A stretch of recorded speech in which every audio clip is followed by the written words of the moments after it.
अस्सलाम वालेकुम। रात को खिड़की से चाँद को देखा। चाँद बोला सो जाओ। खाली रोड को देख के तो मुझे ऐसा लगा जैसे आज संडे है और मैं भूल के ऑफिस जा रही हूँ। आगे इतना ज़्यादा रश था, ऐसे लग रहा था जैसे पूरा शहर एक ही ऑफिस में इंटरव्यू देने के लिए जा रहा है। ड्राइवर अंकल भी हर 5 सेकंड बाद आगे झाँक के देख रहे थे। फिर शोरूम के बाहर एक ड्रीम कार को देखा, ड्रीम कार ने मुझे देखा और फिर हम दोनों ने अपनी अपनी औकात को देखा। ऑफिस पहुँचे तो पूरा ऑफिस खाली था। एक लम्हे के लिए लगा कहीं मैं गलत दिन पे तो नहीं आ गई हूँ। फिर सोचा अपनी पसंद की कुर्सी पे ही कब्ज़ा कर लेते हैं। कुर्सी बदली, बड़े स्टाइल से जाके बैठी, जैसे ऑफिस नहीं अपनी सल्तनत ही संभालने आई हूँ। पहले अच्छी सीट महफूज कर लो, काम तो सारा दिन ही होता रहता है। शोपीस को उठा के घुमाना शुरू किया। 2 सेकंड बाद खुद ही भूल गई थी मैं ऑफिस काम करने आई हूँ, शायद शोपीस की क्वालिटी चेक करने आई हूँ। शोपीस को इतना घुमाया मुझे लगा अब ये खुद बोल पड़ेगा, बैन चक्कर आ रहे। पानी के सामने ऐसे खड़ी हो गई थी जैसे वो मेरी शक्ल देख के जल्दी उबल जाएगा। फिर उसको एहसास हो गया और फाइनली पानी फिर उबल ही गया।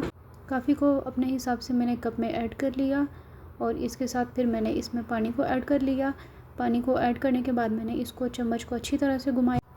फिर इतनी देर हिलाती रही कि मुझे खुद पे शक होने लगा मैं काफ़ी बना रही हूँ या मक्खन निकाल रही हूँ। अब चम्मच ने कहा मुझे रिटायर्ड कर दो। फिर मैंने अपना लैपटॉप ऑन किया, माउस लगाया। अभी काम शुरू करने लगी थी कि माउस ने अपनी असली शक्ल दिखा दी। कभी नीला, कभी सब्ज़, कभी लाल, ऐसे रंग बदल रहा था जैसे ग्रेड को भी ट्रेनिंग दे के आया हो। मैं तो 2 मिनट माउस को ही देखती रह गई। दिल में कहा भाई काम में बाद में करेंगे, ये तो बताओ तुम्हारा असली रंग कौन सा है। फिर आखिर वो लम्हा आ ही गया जिसका सुबह से इंतज़ार था। Lunch time. आज मेन्यू में बिरयानी थी और बिरयानी देखते ही मेरी खुशी का कोई ठिकाना नहीं रहा।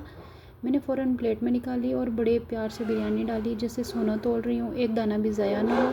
फिर चम्मच में पहला वाला उठाया, 2 सेकंड इसे देखा। आखिर इज़्ज़त से खाना भी तो ज़रूरी था। फिर नमाज़ पढ़ के अल्लाह ताला का शुक्र अदा किया। इतने काम के बाद थोड़ा आराम तो बनता था। फिर मैं ऐसे बैठ गई जैसे ऑफिस में नहीं, अपने ड्राइंग रूम में बैठ गई हूँ मैं। इतने में एक पठान दोस्त आई और छोटी सी गोल मीठी रोटी मेरे हाथ में दे गई। आखिरकार छुट्टी का वक्त आ ही गया। रास्ते में एक नहीं, 2 नहीं, पूरे पूरे 5-5 सिग्नल मिले। आखिरकार हॉस्टल सामने आ ही गया अल्हम्दुलिल्लाह। मिठाई खाने के बाद अपने लिए मैंने एक हेल्दी सा सैलड बनाया, डाइट को भी मेंटेन करना था। खाना ख़त्म किया और अपना लैपटॉप ऑन किया, सीधा अपना फेवरेट ड्रामा लगाया। ड्रामा देखते देखते कभी हंसी आ रही थी, कभी गुस्सा आ रहा था और कभी ये लग रहा था जैसे हीरो को खुद जाके समझाना पड़ेगा। रात का सबसे पुरसुकून लम्हा जब मैं अपनी डायरी को उठाती हूँ और अपने लिए चंद मिनट्स निकालती हूँ जिनमें मैं अपने लिए कुछ अच्छी बातें लिखती हूँ।